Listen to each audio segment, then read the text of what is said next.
50대 이후에 근육이 많이 빠졌다면 이것을 드시면 됩니다. 요새 들어 몸이 예전 같지 않다고 느끼시는 분들 계신가요? 만약 그런 분들이 계신다면 몸에 단백질이 부족한 것을 의심해 볼 수도 있습니다. 나이가 들면서 왜 단백질 섭취가 중요한지, 그리고 그에 따른 여러 가지 사실들을 알아보려고 하는데요. 나이 들수록 단백질이 더 중요하다는 말을 들어보신 분들도 많이 있을 거예요. 우리 몸의 필수 영양소라는 단백질, 이 단백질 섭취가 중요한 이유 5가지를 알려드릴게요. 첫 번째는 근감소증 예방입니다. 나이가 들면 근육량이 자연스럽게 줄어들게 되는데요. 이를 근감소증이라고 합니다. 근감소증은 근육이 빠르게 줄어드는 질환으로 단백질은 근육을 구성하는 주요 성분인데요. 단백질을 충분히 섭취하지 않으면 근육량이 급격히 줄어들게 되고, 이렇게 되면 근력도 같이 약화되며 근감소증을 유발할 수 있습니다. 단백질이 부족하게 되면 그 진행이 훨씬 더 빨라질 수 있는데요. 근육이 줄어들게 되면 일상생활을 하기 어려워지고, 이렇게 되면 근육이 더 감소하게 되는 악순환이 생길 수 있습니다. 단백질 섭취와 운동을 병행하는 게 가장 좋겠죠? 단백질이 중요한 이유 2번째는 면역력 증가입니다. 단백질과 면역력이 연관이 있다고 하시며 의아해 하시는 분들이 있으시죠? 단백질은 우리 몸속의 세포 그리고 장기뿐만 아니라 수많은 호르몬을 구성하는 중요 요소입니다. 또 단백질은 면역 시스템에서 중요한 역할을 하는 항체와 효소를 생성하는데 백혈구라고 많이 들어보셨죠? 이 백혈구는 감염을 인식하고 싸우는 주요 면역 세포인데요. 이 백혈구가 주로 단백질을 사용하여 병원균을 인식하고 항체를 만들어 병원균을 물리치는데 중요한 역할을 합니다. 또한 우리 몸의 중요한 면역 세포도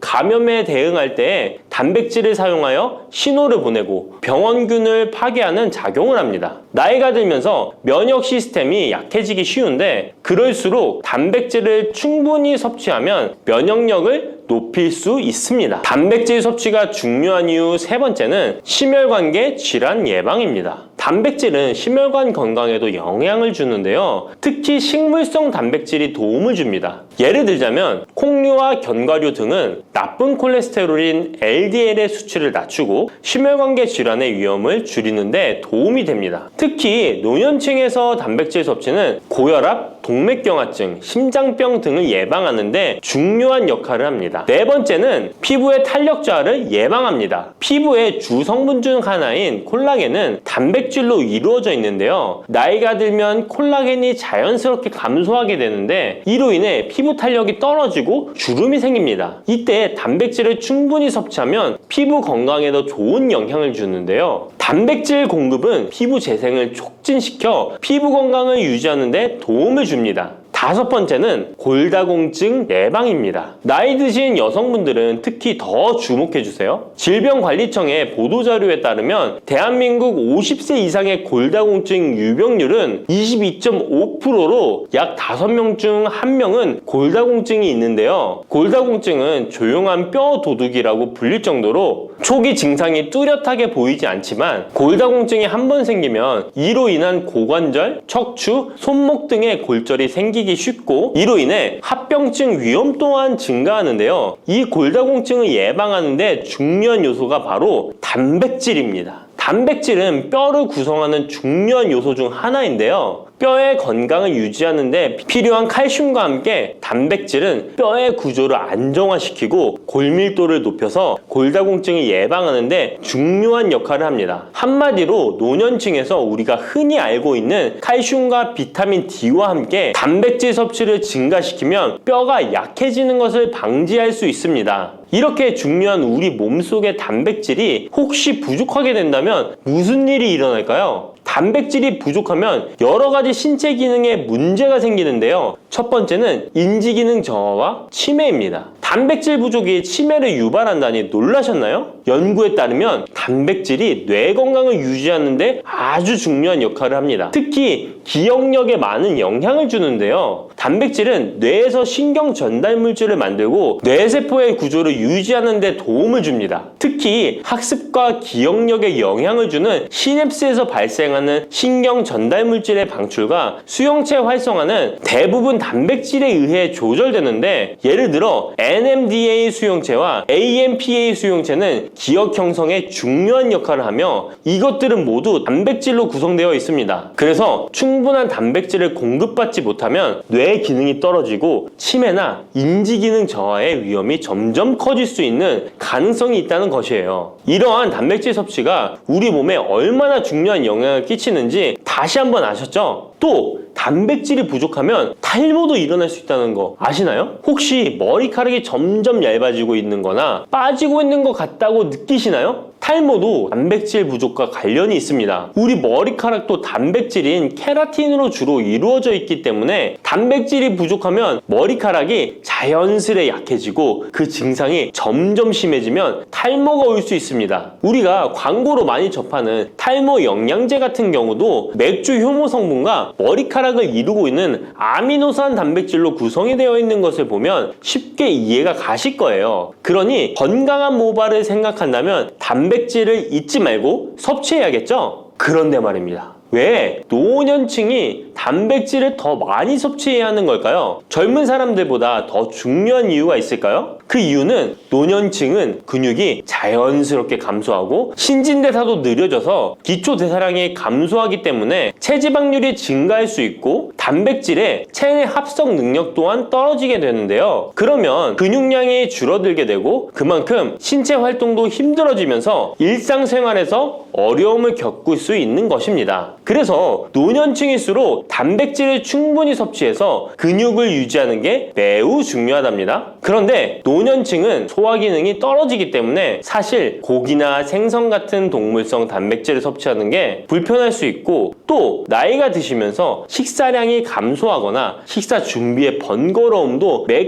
끼 단백질을 챙겨 먹는데 어려움을 주는 게 사실입니다. 그래서 혼자 지내시는 분들은 더욱더 단백질 섭취가 어렵기도 합니다. 또한 어떤 분들은 체중 증가를 걱정해서 단백질이 고칼로리라고 생각해서 드시기를 꺼려 하기도 하고요. 그렇다고 해서 섭취하기 어렵다고 단백질의 섭취를 멀리해서는 절대 안 됩니다. 우리 몸에 이렇게 필수적인 단백질을 충분히 섭취하기 좋은 음식에는 무엇이 있을까요? 단백질을 섭취하기 좋은 추천 음식 4가지 바로 소개해 드릴게요. 첫 번째 식품은 계란입니다. 사실 단백질 하면 가장 먼저 떠오르는 식품이 계란인데요. 계란 2알만 드셔도 하루에 필요한 단백질의 20%를 섭취할 수 있다는 거 아셨나요? 특히 계란의 단백질은 완전 단백질로 분류되는데요. 이는 우리 몸이 제대로 기능하는 데 필요한 필수 아미노산을 포함한다는 것을 뜻해요. 계란은 단백질뿐만 아니라 비타민 A, D, E도 함유하고 있어 건강에 매우 좋은데요. 계란은 자연적으로 비타민 D를 함유하고 있는 드문 식품 중 하나입니다. 또한 계란 노른자에는 칼슘, 구리, 요오드, 철분, 망간, 인, 셀레늄, 아연도 풍부하게 함유하고 있어서 계란을 먹으면 많은 영양소를 쉽게 섭취할 수 있는 거죠. 두 번째 식품은 생선입니다. 등푸른 생선 좋다는 이야기는 누구나 한 번쯤 들어보셨을 텐데요. 사실 등푸른 생선뿐만 아니라 다른 생선도 저지방, 고단백 식품으로 다른 고단백 식품인 육류에 비해 지방 함량이 낮고 필요 영양소는 그대로 제공해줍니다. 생선에는 단백질과 함께 오메가3 지방산도 풍부하게 함유되어 있어 심혈관 건강에 좋죠. 특히 연어, 고등어, 참치 같은 생선은 단백질뿐만 아니라 항염증 효과도 있습니다. 그리고 대구 같은 백색 생선은 지방 함량이 매우 적고 단백질은 상대적으로 많아서 체중 걱정이신 분들이나 다이어트를 하는 사람들에게 더욱 좋은 생선입니다. 등푸른 생선도 지방 함량은 높지만 이 지방이 건강에 유익한 오메가3 지방산이기 때문에 건강에 도움이 되는데요. 생선의 단백질은 다른 육류나 콩류보다 소화가 편하고 생선의 살은 비교적 부드러운 섬유질을 가지고 있어서 소화가 빠르고 몸에서 쉽게 흡수됩니다. 세 번째는 유단백 식품인 우유나 요거트 같은 유제품입니다. 특히 노년층에서는 유제품을 섭취하면 칼슘도 함께 챙길 수 있어서 골다공증 예방에도 도움이 되는데요. 유제품에 포함된 단백질은 고품질 단백질입니다. 고품질 단백질은 신체가 효율적으로 사용하고 필요한 아미노산을 모두 공급하는 단백질을 말하는데요. 유제품에 포함된 주요 단백질은 카제인과 웨이로 2가지 모두 필수 아미노산을 풍부하게 포함하고 있습니다. 웨이 단백질은 소화가 쉽기 때문에 운동 직후 우유를 섭취하시면 근육에 아미노산을 빠르게 공급할 수 있고 카제인은 천천히 흡수되어 장시간 동안 일정한 수준의 아미노산을 제공해 근육 손실을 방지하는 데 도움을 줍니다. 하지만 우유를 먹으면 속이 불편하신 분들도 계시죠? 많은 사람들이 유제품을 섭취할 때 소화 불편을 겪을 수 있는데 특히 락토스 불내증, 즉 유당 불내증이 있는 경우입니다. 그러나 요즘에는 이런 분들을 위한 락토스를 제거한 락토프리 우유나 치즈, 요구르트 등은 락토스가 거의 없거나 적은 제품들이 많이 나와 있는데요. 락토스 불내증이 있는 사람도 이런 유제품은 문제없이 섭취할 수 있습니다. 소화가 어려우신 분들은 참고하셔야겠죠? 네 번째는 콩류입니다. 콩류 또한 식물성 단백질로 유명하죠. 콩류는 식물성 단백질을 제공하는 대표적인 식품인데요. 두부나 두유 같은 식품으로도 쉽게 섭취할 수 있고요. 콩류와 같은 식물성 단백질은 고기나 유제품과 같은 동물성 단백질에 비해 지방 함량이 낮고 콜레스테롤이 없는 특징을 가지고 있습니다. 특히 콩, 렌틸콩, 병아리콩, 검정콩 등 다양한 종류의 콩류는 필수 아미노산을 풍부하게 포함하고 있어 신체가 필요로 하는 단백질을 고루 제공하는데요. 특히 고기나 생선 같은 동물성 단백질이 소화가 어려우신 분들에게는 두부나 비지찌개 같은 소화가 잘 되면서도 단백질도 섭취할 수 있는 콩류가 좋은 단백질 식품입니다. 이렇게 몸에 필수적인 단백질, 음식만으로 충분히 섭취되면 좋겠지만 그게 어려운 경우도 있을 텐데요. 이때 단백질 보충제도 좋은 선택이 될 수 있습니다. 운동 후에 빠르게 단백질을 보충하고 싶을 때나 식사를 통해 충분한 단백질을 섭취하기 어려운 경우 보충제가 유용한데요. 마트에서 쉽게 찾을 수 있는 단백질 파우더나 고단백 프로틴바를 이용하면 간편하게 단백질을 보충할 수 있습니다. 하지만 이렇게 간편하게 섭취할 수 있는 제품들 몸에 좋다고 많이 섭취하면 좋을까요? 과량 섭취할 때도 큰 문제가 될 수 있습니다. 한 번에 과도한 단백질은 신장에 부담을 줄 수 있고 또 체내에서 불필요하게 지방으로 축적될 수 있습니다. 단백질의 하루 권장 섭취량은 성인 기준 몸무게 1kg당 약 1g인데요. 하루 권장 섭취량을 꼭 지키는 게 중요하죠. 한마디로 보충제는 식사로 부족한 부분을 보충하는 역할만 하도록 하고 식사로 골고루 단백질을 섭취하는 게 가장 이상적입니다. 마지막으로 단백질 섭취 시 간단한 팁을 알려드리겠습니다. 매 끼니마다 조금씩 단백질을 나눠서 섭취하는 게 단백질 흡수에는 효과적인 거 아셨나요? 단백질은 탄수화물과 지방과 다르게 잉여 단백질이 몸에 저장되지 않는데요. 그 때문에 한 번에 과량으로 섭취하면 소화가 어려워지거나 신장에 부담만 줄 수 있고 단백질은 필요 이상의 단백질은 배출되기 때문에 번거롭더라도 매일 조금씩 몇 끼마다 꾸준히 섭취하는 게 중요합니다. 고기 좋아하시는 분, 채소를 더 선호하시는 분, 이제는 다 같은 단백질이라고 생각하지 마시고 동물성 단백질과 식물성 단백질을 골고루 섭취해야 하는데 동물성 단백질은 식물성 단백질에는 부족한 아미노산이 풍부하고 식물성 단백질은 동물성 단백질에 비해 지방이 적고 섬유질도 같이 섭취할 수 있습니다. 우리가 평상시에 먹는 한식은 사실 단백질 섭취에 아주 좋은데요. 식탁에 단백질이 풍부한 계란, 생선, 두부, 콩들을 반찬으로 두어 개만 먹어도 쉽게 몇 끼마다 몸에 필요한 단백질을 섭취할 수 있습니다. 이제부터 잊지 마시고 단백질이 풍부한 반찬 꼭 드셔주세요. 고소한 호두 좋아하시는 분 많으시죠? 호두는 그 자체로도 훌륭한 간식이지만 저는 특히 커피와 먹는 것을 좋아하는데요. 이렇게 맛도 좋고 건강에 이롭다고도 잘 알려진 호두 혹시 그냥 막연하게 몸에 좋다고만 알고 있지는 않으신가요? 호두는 견과류의 일종으로 기원전 7,000년 전 고대부터 인류가 친숙하게 섭취해온 식품인데요. 인류가 이렇게 오래전부터 호두를 섭취해왔다니 놀라신 분 계신가요? 이렇게 호두는 아주 옛날부터 인류에게 많은 영양소를 제공해 주었는데요. 호두에는 단백질, 비타민, 미네랄 등 여러 가지 영양소가 풍부하게 들어있다는데 이렇게 풍부한 영양소가 함유된 호두가 주는 몸에 이로운 점 바로 소개해 드릴게요. 첫 번째 호두의 놀라운 효과는 바로 노화 방지입니다. 호두에는 폴리페놀과 비타민 E 같은 강력한 항산화 물질이 풍부하게 들어있다는 사실 알고 계셨나요? 호두에는 폴리페놀과 비타민 E 같은 항산화 물질이 다량 함유되어 있는데요. 항산화 물질은 체내 유해산소를 제거하고 세포 손상을 방지하는 역할을 해주는데 노화 방지와 관련이 깊은 성분으로 피부 건강을 유지하고 노화 과정을 늦추는 데 도움이 되죠. 또한 항산화 물질은 면역력 향상에도 도움을 주어 감기나 질병에 대한 저항력을 키워주는데요. 자유라디칼은 우리 몸의 세포를 손상시켜 노화와 관련된 여러 질병을 일으킬 수 있는데 호두에 함유된 항산화 물질은 자유라디칼로부터 세포를 보호하여 세포 노화를 늦추는데 중요한 역할을 해준답니다. 또한 호두의 풍부한 오메가3 지방산은 피부 건강에 많은 도움이 되는데요. 오메가3는 피부 탄력을 유지하고 피부에 수분을 보충해 주는데 꼭 필요한 성분이죠. 특히 피부가 노화되면서 생길 수 있는 주름과 피부 처짐을 예방하는데 매우 도움이 된답니다. 두 번째 호두의 놀라운 효능은 바로 뇌 건강 유지입니다. 호두의 외형이 뇌를 닮아 예로부터 뇌에 좋다고 잘 알려져 있는데요. 외형만 닮았다고 뇌에 좋다는 것이 아닌 것 알고 계시죠? 호두에는 오메가3 지방산이 풍부하게 들어있습니다. 오메가3는 주로 생선에서 많이 발견되는 성분으로 알려져 있지만 호두에도 그만큼 많은 양이 들어있죠. 해외 알츠하이머 저널에서는 호두가 산화 스트레스와 염증을 줄여주므로 알츠하이머 발병과 진행을 늦추거나 위험을 줄여준다는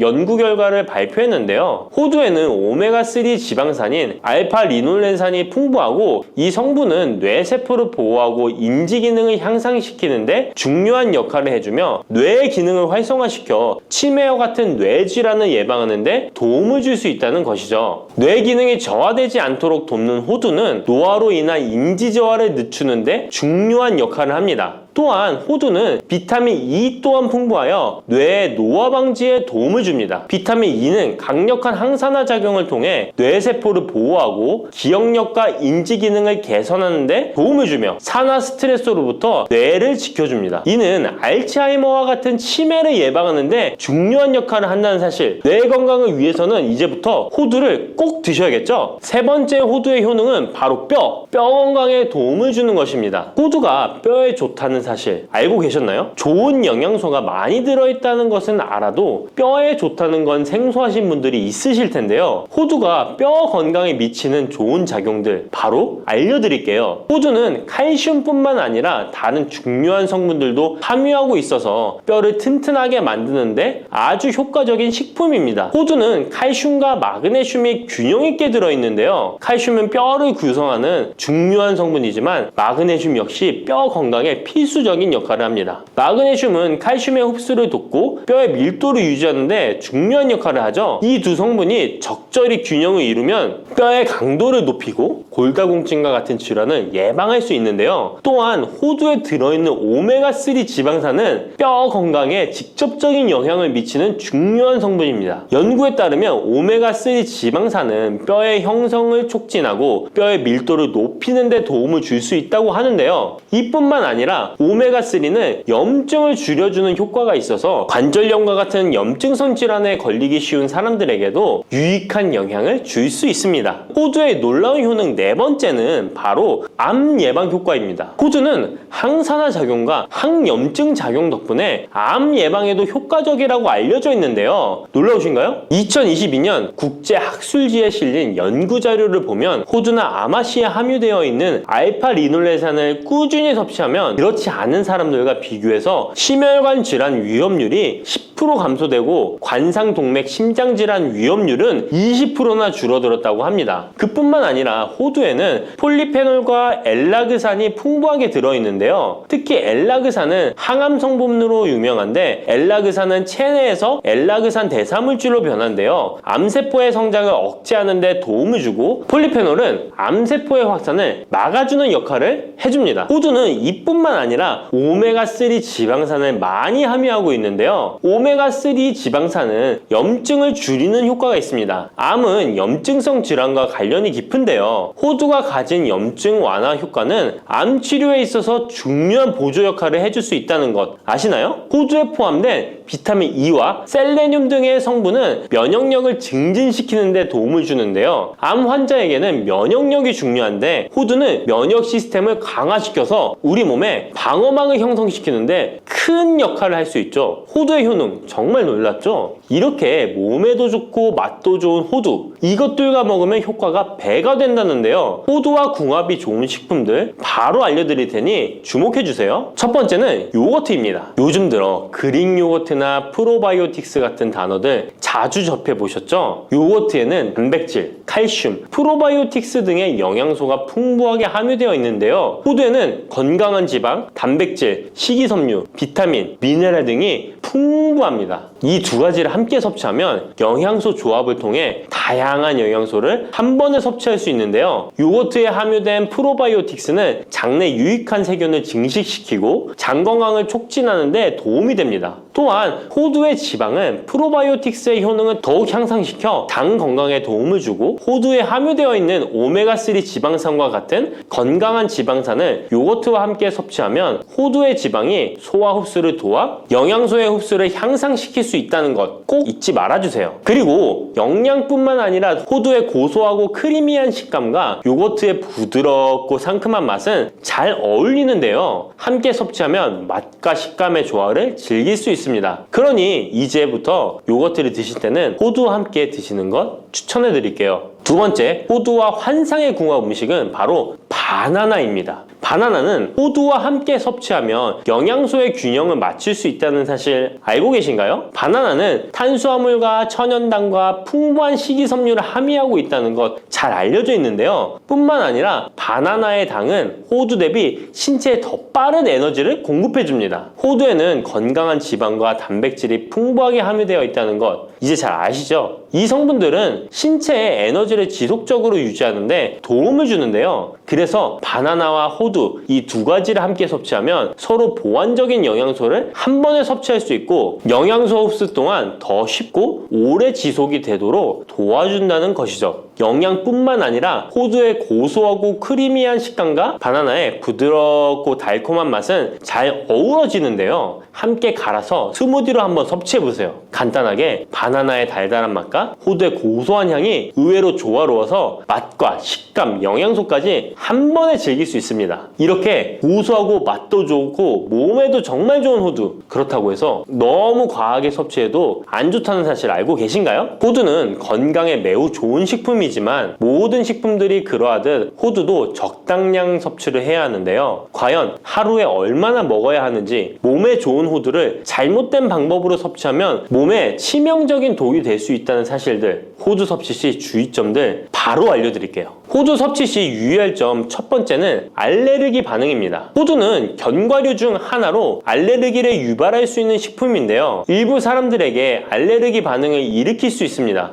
호두 알레르기가 있는 경우 호두를 섭취했을 때 입술이나 혀 또는 얼굴이 부풀거나 허우걸란을 겪을 수 있는데 이는 개개인의 신체 증상에 따라 매우 위험할 수도 있습니다. 경우에 따라 목숨도 위험할 수 있는데요. 만약 이런 증상이 발생하면 즉시 호두 섭취를 중단하고 필요시 의사와 상담해야 합니다. 알레르기가 있는 사람은 호두를 피하는 것이 매우 중요합니다. 호두 섭취 시 주의할 점 두 번째는 과도한 섭취입니다. 호두는 100g당 650칼로리로 매우 고칼로리 음식입니다. 하루 섭취량을 과도하게 초과하면 체중 증가를 유발할 수 있는데요. 호두에는 지방이 많이 함유되어 있지만 대부분 불포화 지방이라 건강에 유익하다고 알고 있지만 칼로리가 높기 때문에 적당한 양을 섭취하는 것이 중요합니다. 하루 20에서 30g 정도, 이는 약 5에서 7알 정도 되는데요. 쪽으로 봤을 때 10개에서 15쪽이 적당합니다. 호두 섭취할 때 꼭 기억해 주세요. 호두 섭취 시 유의할 점 세 번째는 변질이 일어난 호두 섭취입니다. 호두와 같은 견과류는 지방이 많아서 산패가 쉽게 일어날 수 있는데요. 특히 호두에 포함된 불포화 지방산은 산화되기 쉬운데 산화가 진행되면 지방의 구조가 변형됩니다. 산화된 지방은 체내에서 염증을 일으키고 혈관에 손상을 줄 수 있다는 무서운 사실 알고 계신가요? 이뿐만 아니라 산화된 지방은 심혈관 질환까지 유발할 위험이 있습니다. 또한 호두가 산패되면 아크릴아마이드라는 유해 물질이 생성될 수 있는데요. 이 물질은 발암성 물질로 알려져 있으며 이렇게 산패된 호두를 장기적으로 섭취 시 암 위험을 증가시킬 수 있습니다. 그럼 산패되어 변질이 일어난 호두는 어떻게 알 수 있을까요? 산패된 호두를 구분하는 방법 쉽게 바로 알려드릴게요. 먼저 색상을 보는 것입니다. 신선한 호두는 갈색 또는 황금빛을 띠는데 산패된 호두는 색이 어둡게 변하고 부패한 느낌이 들 수 있습니다. 또 산패된 호두는 비린내나 신냄새가 날 수 있으나 신선한 호두는 자연스러운 고소한 향이 납니다. 또한 맛이 다른데요. 신선한 호두는 고소한 맛인 반면 산패된 호두는 맛이 매우 씁쓸하거나 오래된 기름향이 나고 썩은 것 같이 매우 불쾌한 맛이 난답니다. 이러한 호두를 골랐다면 산패되지 않게 보관하는 방법도 중요한데요. 호두는 잘못 보관하면 쉽게 산패되기 때문에 주의가 필요합니다. 호두는 원래의 껍질을 유지하는 것이 좋은데요. 껍질을 벗기지 않고 보관하면 외부에서의 영향을 줄일 수 있어서 오래 신선하게 유지됩니다. 하지만 호두를 먹을 때마다 까야 되는 번거로움 때문에 이미 까진 호두를 많이 구입하잖아요. 이런 호두는 공기와 빛에 노출되면 산패가 촉진되기 때문에 공기와의 접촉을 최소화하는 것이 중요한데요. 그래서 밀봉할 수 있는 용기에 담아서 보관하거나 진공 밀봉팩을 사용하는 것이 좋습니다. 호두는 온도와 습도에 민감해서 서늘한 냉장고에 보관하는 것이 가장 좋습니다. 이미 껍질을 벗긴 호두는 쉽게 산패할 수 있으니까 냉장 보관이 필수적이라는 것 잊지 마세요. 바다의 불로초, 해조류의 왕이라는 별명을 갖고 있는 김. 이런 몸에 좋은 김도 잘못 먹으면 암에 걸리고 치매에 걸릴 수 있다는 사실 알고 계신가요? 아무리 좋은 음식도 제대로 알고 드실 때 건강을 지키는 보약이 될 수 있는 것이죠. 식탁 위에 빼놓을 수 없는 반찬, 김의 효능 5가지. 김을 드실 때 주의해야 될 분들, 그리고 김과 함께 먹으면 보약이 되는 최고의 음식과 김을 굽는 방법, 좋은 김을 고르는 방법까지 김에 대한 모든 것 알려드릴게요. 입맛도 없고 마땅한 반찬도 없을 때 김 하나만 있어도 밥 한 그릇 뚝딱 해치울 수 있지 않나요? 저도 마찬가지지만 저희 아이들도 김 하나만 있어도 반찬 투정 안 합니다. 이렇게 밥 반찬으로도 최고지만 요즘 전 세계에서 우리나라 문화에 열광을 하며 우리나라 음식에도 관심이 많은데요. 최근에는 특히 바로 이 김에 대한 관심도 높아졌습니다. 냉동김밥이 어마어마하게 많이 팔리면서 김에 대한 인기도 높아져 과자처럼 간식으로 김을 많이 먹고 있다고 하네요. 전 세계적으로 선풍적인 인기를 끌고 있는 김의 첫 번째 효능은 바로 뇌를 건강하게 해서 치매를 예방하는 데 좋다는 것입니다. 김에는 뇌신경을 활성화시키는 비타민 B1과 비타민 B2가 풍부하게 들어있는데요. 이 비타민들이 뇌세포의 건강을 유지하고 신경 전달 물질을 생성하는 데 도움을 주어 기억력을 향상시키고 뇌를 계속해서 활성화시켜줍니다. 또한 미네랄 성분들이 풍부하여 뇌 기능을 활성화하는 데 도움을 주어 치매를 예방할 수 있습니다. 그리고 김에는 포피란이라는 수용성 식이섬유가 풍부하게 함유되어 있는데요. 이 포피란은 혈관 내에 나쁜 콜레스테롤 LDL 수치를 떨어뜨려주는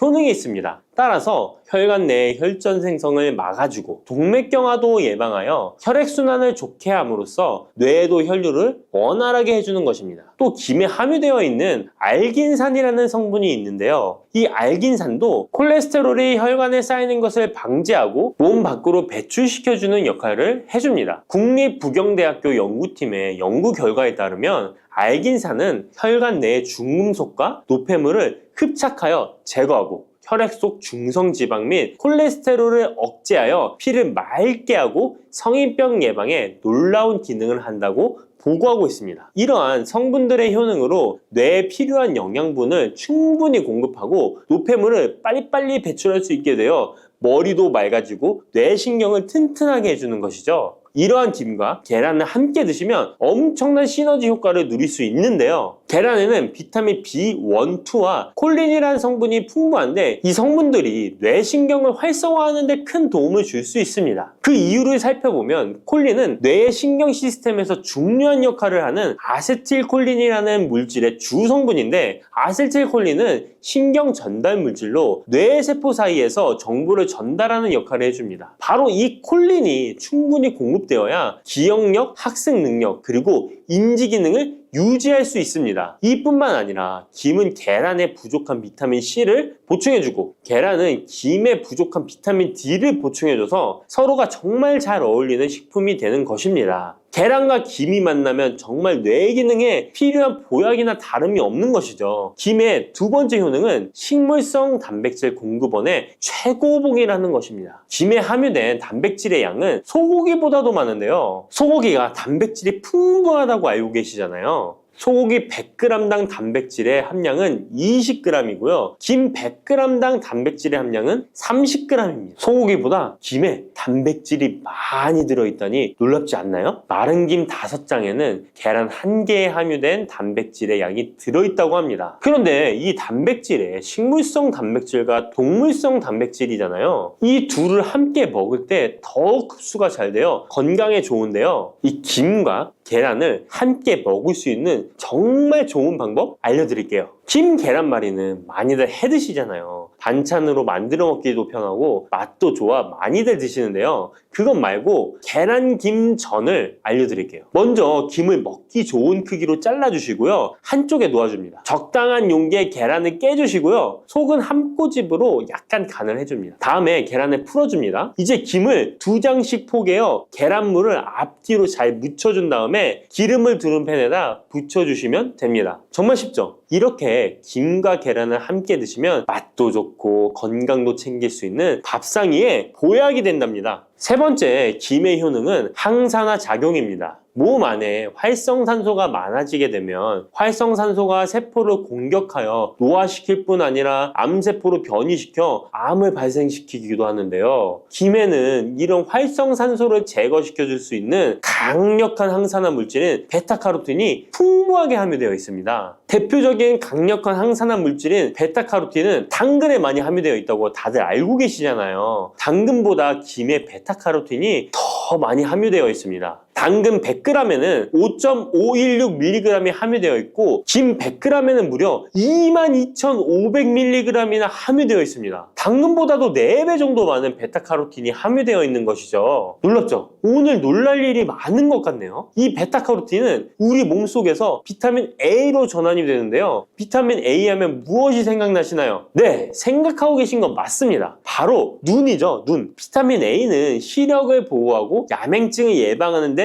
도움이 되는 것입니다. 또한 김에 단백질이 많이 함유되어 있다고 했잖아요. 이 단백질이 비타민 A와 만나면 로놉신이라는 성분이 생성되는데요. 이 로놉신이 시력을 보호하고 야맹증을 예방하는 역할을 하는 것입니다. 당근이 눈 건강에 좋다고 많이들 드시는데 당근보다도 김에 더 많이 함유되어 있다는 사실 꼭 기억하시기 바랍니다. 네 번째 김의 효능은 골다공증 예방에 도움을 준다는 것입니다. 김에는 칼륨이 풍부하게 함유되어 있는데요. 칼슘 하면 떠오르는 식품이 있죠. 바로 우유인데요. 우유 100g에는 칼슘이 110mg 함유되어 있고 김 100g에는 칼슘이 490mg이나 함유되어 있습니다. 김에는 우유보다 무려 4배 많은 칼슘이 함유되어 있는 것이죠. 나이가 들면서 특히 여성분들이 골다공증 발병률이 높아 힘든 경우가 많으신데요. 저희 어머니도 골밀도가 낮아져 병원에서 처방을 받아 약을 드시더라고요. 주변에도 중년의 나이를 넘어서고 계신 분들 중에 골다공증으로 약을 드시는 분들이 많으신데요. 우리나라 사람들의 부족한 영양소가 바로 칼슘이라서 이런 현상이 나타나는 것입니다. 칼슘이 부족하면 뼈가 약해지고 점점 골밀도가 낮아져서 골다공증이 발병하게 되는 것인데요. 김에 함유된 칼슘은 특히 우리 몸에 흡수가 잘 되어 정말 좋습니다. 우유보다 4배 많은 칼슘을 가지고 있는 김을 평소에 충분히 드신다면 골다공증 예방에도 도움을 받을 수 있습니다. 김을 드실 때에도 먹는 방법을 알고 드시는 게 좋겠죠. 김의 영양소를 잘 흡수할 수 있도록 먹는 방법이 있는데요. 김을 구울 때 어떻게 하시나요? 보통 기름을 김에 바르고 불에 구워 드시잖아요. 그렇게 하시면 안 되고요. 마른 김을 아무것도 바르지 않은 달궈진 팬에 앞뒤로 5초씩 살짝 구운 다음에 들기름을 발라 드시면 됩니다. 이 김에 열을 가하게 되면 김에 함유된 영양소들의 체내 흡수율이 높아지게 됩니다. 이 들기름을 굽기 전에 바르지 않고 구운 후에 바르는 이유는 들기름이 열에 약해서 들기름을 바른 채로 굽게 되면 들기름이 산패되어 오히려 건강을 해칠 수 있기 때문입니다. 열을 가하지 않은 들기름을 바르면 들기름의 불포화 지방산이 또 혈관을 깨끗하게 해줘서 더욱 건강한 식사를 하실 수 있습니다. 이 5번째 김의 효능은 당뇨를 완화시키는 데 도움을 준다는 것입니다. 당뇨병이 있는 분들은 비타민 B1, 2가 결핍되어 있는 분들이 많은데요. 김에 바로 이 비타민 B1, 2가 풍부하게 함유되어 있어 당뇨를 완화시키는 데 도움이 되는데요. 2017년 한국식품과학지에 실려있는 연구에서 당뇨 환자들이 김을 섭취하면 혈당 수치를 낮추는데 도움이 된다고 보고했습니다. 이는 김에 함유된 비타민 B1, 2 때문이라고 밝혔습니다. 당뇨 환자는 비타민 B1, 2가 결핍되기 쉬운데요. 그 이유는 비타민 B1, 2는 고기에 보통 많이 함유되어 있는데 당뇨 환자의 식단은 채식인 경우가 많아서 비타민 B1, 2를 섭취할 수 있는 기회가 적어지기 때문입니다. 또한 당뇨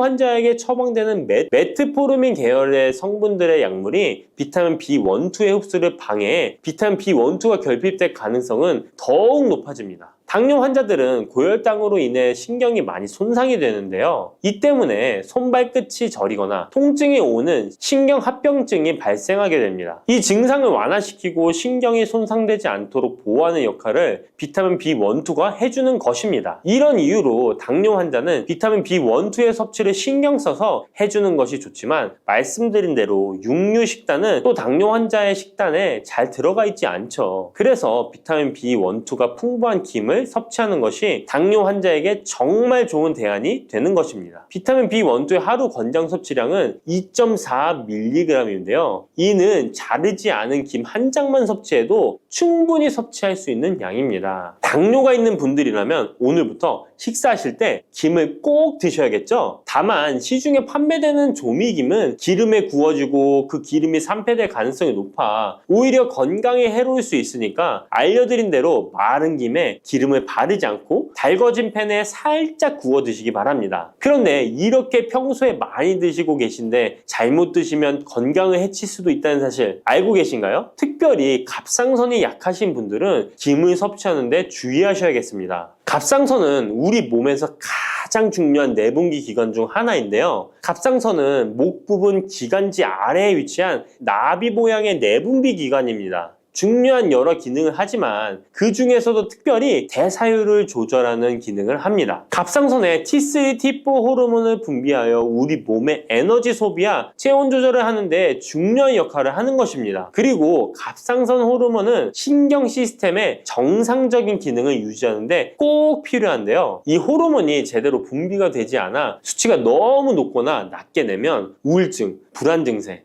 기억력 감퇴 등의 문제가 발생할 수도 있습니다. 이 갑상선 호르몬 중에 요오드가 있는데요. 김에 이 요오드가 풍부하게 함유되어 있습니다. 요오드가 부족하면 체중이 늘어나고 탈모가 생길 수 있으며 만성 피로에 힘들어질 수도 있습니다. 세계보건기구에서는 요오드가 부족하면 뇌세포가 손상되고 치매가 발생할 수도 있다고 보고하고 있습니다. 이렇게 중요한 요오드, 김에 풍부하니 먹어야 되는 거 아닌가? 생각하실 수 있잖아요. 맞는 말씀이지만 예외가 있습니다. 갑상선이 약하신 분들은 김 섭취에 주의해야 된다고 했잖아요. 갑상선 저하증이나 항진증이 있는 분들이 김을 많이 드시면 오히려 건강을 해칠 수 있습니다. 건강하신 분들은 김을 많이 드셔도 호르몬 조절이 되어 문제가 없지만 갑상선에 문제가 있어 호르몬 조절이 잘 안 되는 분들은 이 요오드의 수치가 높아지게 되면 체내의 활성산소가 증가하게 되어 염증을 일으키고 갑상선염을 유발하며 심해지면 갑상선 암으로 발전시킬 수도 있습니다. 우리 한국인의 식단에는 이미 요오드의 함량이 높기 때문에 김을 조금만 드셔도 요오드의 수치가 금방 높아질 수 있습니다. 따라서 갑상선에 문제가 있는 분들은 김을 드실 때 주의하셔야 하는 것입니다. 그렇다고 요오드가 풍부한 해조류와 같은 음식을 아예 드시지 말라고 말씀드리는 게 아니라 과량 섭취만 주의하시고 적정량은 드셔도 괜찮습니다. 그렇다면 갑상선에 문제가 있는 분들이 김을 드실 때 해결 방법이 없을까요? 있습니다. 그것은 바로 마늘과 함께 드시는 겁니다. 대표적인 강력한 항암 식품이 마늘이잖아요. 마늘에는 셀레늄이라는 성분이 풍부합니다. 이 셀레늄은 다량의 요오드로 인해 발생되는 활성산소로부터 갑상선을 보호하는 역할을 하게 되는 것입니다. 그래서 건강기능식품 기능성 원료로서 유해산소로부터 세포를 보호하는 작용을 한다는 효능을 가지고 있다고 우리나라 식약처에서도 인정을 해주고 있죠. 그리고 갑상선 호르몬의 생성을 도와 갑상선에 문제가 있는 분들이 드시면 호르몬 문제를 해결하는데 도움이 되는 것입니다. 또한 김에 함유된 알긴산이라는 성분이 콜레스테롤이 혈관에 쌓이는 것을 방지하고 몸 밖으로 배출시켜주는 역할을 한다고 알려드렸는데 바로 이 마늘과 함께 드시면 이 효능이 배가 돼서 혈관에 혈전이 생기는 것을 막아주어 혈관 건강에 최고의 보약이 되는 것입니다. 이렇게 좋은 김 아무거나 드시지 마시고요. 좋은 김 고르는 방법도 알려드릴게요. 좋은 김은 검붉은색을 띠며 살짝 반짝이는 윤기가 있고 냄새 없이 담백한 맛이 나는 것입니다. 그리고 구웠을 때 녹색빛이 선명하게 나타나며 물에 불렸을 때는 잘 녹고 김을 담궜던 물이 맑을수록 좋은 김이라고 할 수 있습니다. 이 김은 저희 하단 링크에 있으니까 링크 한번 보시고 김을 사시기 바랍니다. 미역과 이것 함께 드시면 당뇨가 사라지고 치매가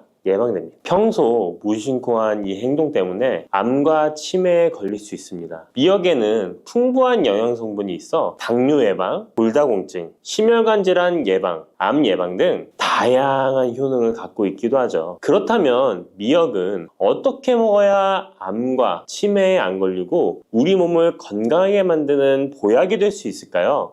미역국 끓일 때 고소한 들기름에 미역을 달달 볶아서 끓여 먹으면 정말 맛있잖아요. 그런데 절대로 미역을 볶을 때 들기름을 넣고 조리하시면 안 됩니다. 들기름은 오메가3 지방산과 혈관의 콜레스테롤을 제거하고 노폐물을 배출하여 혈관을 건강하게 해줍니다. 또한 동맥경화를 방지하여 심혈관 질환을 예방하고 뇌신경을 활발하게 하여 치매 예방에도 좋은 효능이 있습니다. 그런데 들기름은 다른 점이 낮아 열을 가하게 되면 산패가 되어 좋은 성분은 없어지고 1급 발암물질인 벤조피렌이 생성됩니다. 벤조피렌은 암을 발생시킬 뿐만 아니라 뇌 분비계의 장애를 일으키고 뇌 건강에 악영향을 주는 정말 위험한 물질입니다. 건강에 좋은 줄 알고 넣은 들기름 때문에 오히려 건강을 해치는 독을 먹는 상황이 되는 거죠. 들기름은 미역국을 다 끓인 다음에 마지막에 한 스푼 넣어 드시면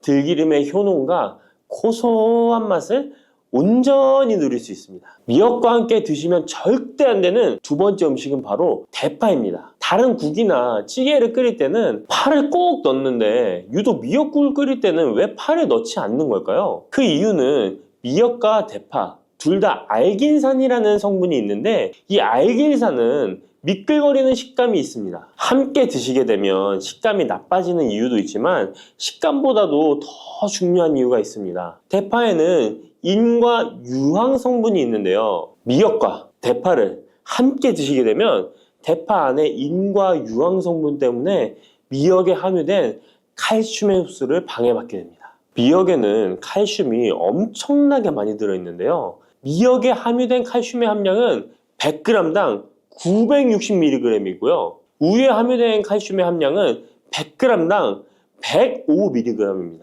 우유보다 9배 정도나 더 많다는 것이죠. 성인 기준 하루 칼슘의 권장 섭취량이 600mg에서 700mg 정도인데요.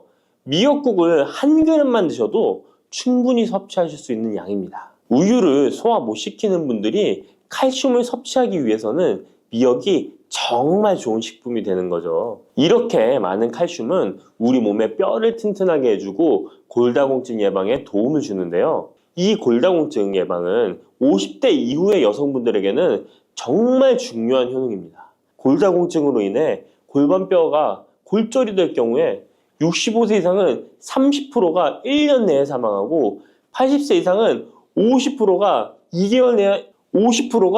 2개월 내에 사망을 할 수 있다는 통계가 있습니다. 나이가 들어갈수록 미역을 충분히 섭취하시는 것을 추천드립니다. 이런 칼슘 보충제에 정말 중요한 미역을 대파와 함께 드신다면 칼슘 흡수가 제대로 되지 않는 것이죠. 미역에 미끌미끌한 성분이 알긴산이라고 했잖아요. 이 알긴산도 우리 몸에 정말 중요한 역할을 해줍니다. 바로 알긴산은 다른 물질을 흡착하는 성질이 있어 혈관 내에 나쁜 콜레스테롤을 흡착하여 배출을 도와줍니다. 이렇게 되면 동맥경화를 예방할 수 있고 혈액순환을 원활하게 하며 심혈관 질환을 예방하는 데 도움을 줄 수 있습니다. 미역이 피를 맑게 한다고 하잖아요. 바로 이 알긴산의 효능 때문에 혈관이 깨끗해지기 때문입니다. 또한 알긴산은 장 운동을 촉진하고 배변 활동을 원활하게 하여 변비 예방에 도움을 줍니다. 이는 미역의 풍부한 식이섬유와 함께 장 건강에 도움을 주는 거죠. 미역에 함유된 풍부한 식이섬유는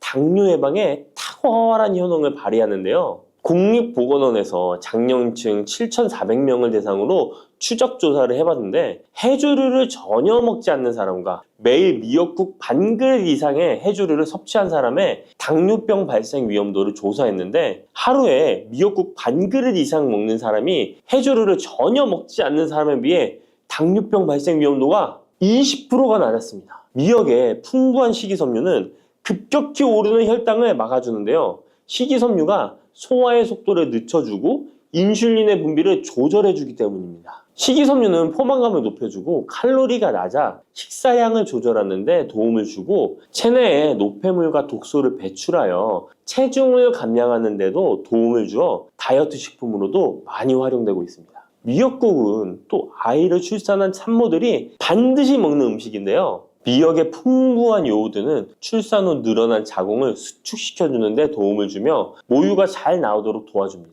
또한 요오드는 피를 멎게 하여 상처를 빨리 아물게 하는 역할도 해줍니다. 칼슘과 철분이 풍부하여 출산 후에 흥분된 신경을 안정시켜주고 혈액의 생성을 도와 산모의 빈혈 예방에 도움을 주게 됩니다. 또한 칼륨이 풍부한데요. 칼륨은 체내 나트륨을 배출해주는 역할을 해줘 산모의 부종을 완화시켜주는데 탁월하기도 합니다. 그리고 요오드는 산모에게 좋을 뿐만 아니라 신진대사를 촉진하여 몸에 에너지를 보충해주는 역할을 합니다. 요오드가 부족할 때 나타나는 증상들이 있는데요. 몸에 기력이 없다고 하죠. 힘이 없고 피로감이 높아지게 됩니다. 신진대사가 원활하지 않기 때문에 몸의 영양소를 소모하지 않게 되어 체중이 증가하게 되고요. 피부가 건조해져 거칠어지고 탈모도 일어날 수 있습니다. 나이 들면서 인지 능력이 떨어지는 것도 요오드 부족의 한 현상일 수도 있습니다. 요오드가 부족하면 우리 몸의 호르몬의 중추적인 역할을 하는 갑상선에 문제가 생기는데요. 바로 갑상선 저하증이 생길 수 있습니다. 이러한 문제들을 미역을 섭취함으로 예방할 수 있는 건데요. 요오드의 하루 권장 섭취량은 2.4mg입니다. 미역국 한 그릇에는 요오드가 약 1.1mg 정도 함유되어 있으니 미역국은 하루에 한두 그릇만 드시길 바랍니다. 요오드는 과하게 섭취하게 돼도 문제가 생기는데요. 요오드의 섭취량이 많아지면 갑상선염이나 다른 갑상선 질환도 유발할 수 있습니다. 특별히 갑상선이 약하신 분들은 미역을 섭취하는데 주의하셔야겠습니다. 갑상선은 우리 몸에서 가장 중요한 내분비 기관 중 하나인데요. 갑상선은 목 부분, 기관지 아래에 위치한 나비 모양의 내분비 기관인데요. 중요한 여러 기능을 하지만 그 중에서도 대사율을 조절하는 역할이 있습니다. 갑상선에 T3, T4 호르몬을 분비하여 우리 몸의 에너지 소비와 체온 조절을 하는데 중요한 역할을 하게 됩니다. 갑상선 호르몬은 신경 시스템의 정상적인 기능을 유지하는데 꼭 필요한데요. 호르몬이 제대로 분비되지 않아 수치가 너무 높거나 낮게 되면 우울, 불안 증세, 기억력 감퇴 등의 문제도 발생할 수가 있습니다.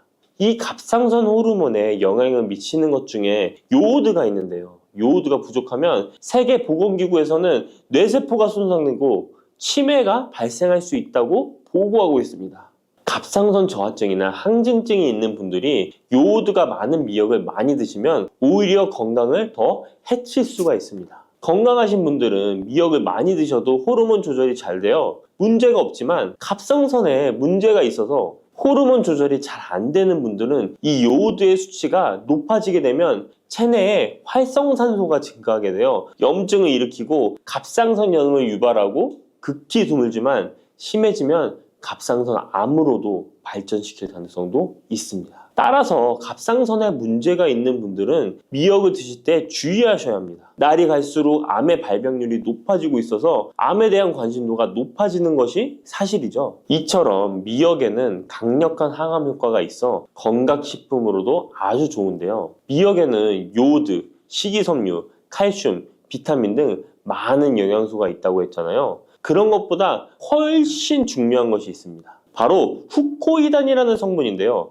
이 성분이 바로 강력한 항암 작용을 한다고 알려져 있습니다. 후코이단 성분은 미역의 줄기보다 미역귀에 7배나 많이 들어있어 요즘에 미역귀가 항암식품으로 많이 알려져 있습니다. 이 후코이단은 암세포가 스스로 사멸되도록 유도하는 효능이 있습니다. 이러한 효능으로 암세포가 생기는 것을 막아주고 전이 되는 것도 방치할 수 있는 거죠. 후코이단은 특히 폐암, 간암, 대장암, 유방암, 백혈병에 효능이 좋다고 입증된 논문들이 발표되기도 했습니다. 후코이단은 항암 작용 외에도 콜레스테롤 혈관에 흡착되지 않도록 막아주고 혈류를 원활하게 해주어 혈관을 건강하게 해주는 역할을 해줍니다. 이렇게 혈관을 깨끗하게 해주어 뇌졸중과 뇌경색, 심근경색 등의 심혈관 질환도 예방할 수 있습니다. 미역귀와 함께 토마토를 드시면 항암 효과를 극대화할 수 있는데요. 토마토가 채소의 왕으로 불리며 우리 몸에 정말 좋다는 사실 알고 계시죠? 토마토에는 라이코펜이라는 항산화 성분이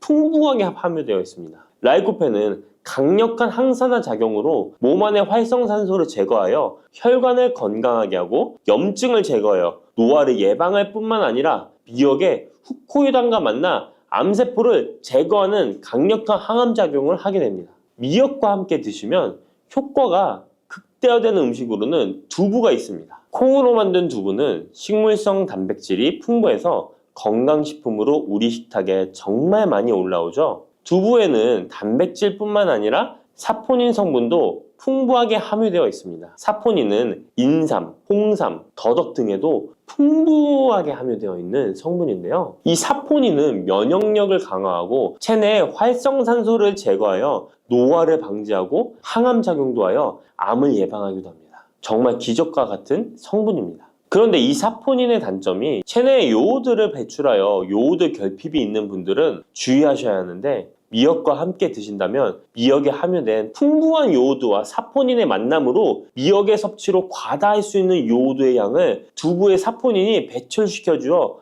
걱정 없이 드실 수 있게 되는 것이죠. 칼슘은 뼈를 튼튼하게 만들어준다고 상식적으로 알고 계시잖아요. 우리 몸에는 칼슘이 많아도 골다공증이 생긴다는 사실 들어보셨나요?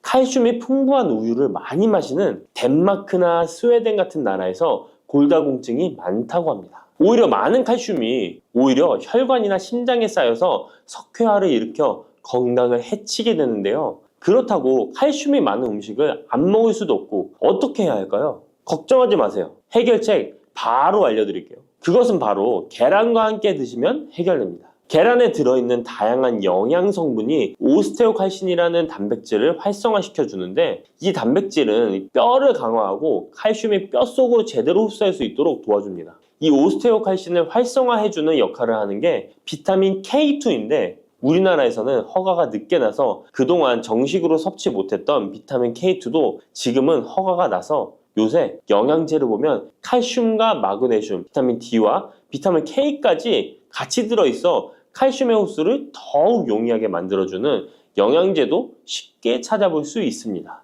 그런데 이렇게 칼슘을 아무리 많이 섭취해도 흡수가 안 돼 그대로 혈관에 남게 되면 쌓이고 쌓여서 석회화를 유발시킬 수 있겠죠? 이처럼 미역과 계란을 함께 섭취하면 칼슘의 흡수를 도울 뿐 아니라 우리 몸의 pH 균형을 잡아주는 데도 중요한 역할을 해줍니다. 미역은 알칼리성 식품이고 계란은 산성 식품으로 같이 섭취하면 약 알칼리성 상태로 유지시켜줍니다. 게다가 소화에도 좋고 미역은 단백질과 잘 어울리니 계란과 함께 먹으면 소화도 잘 되고 우리 몸에 흡수도 잘 된답니다.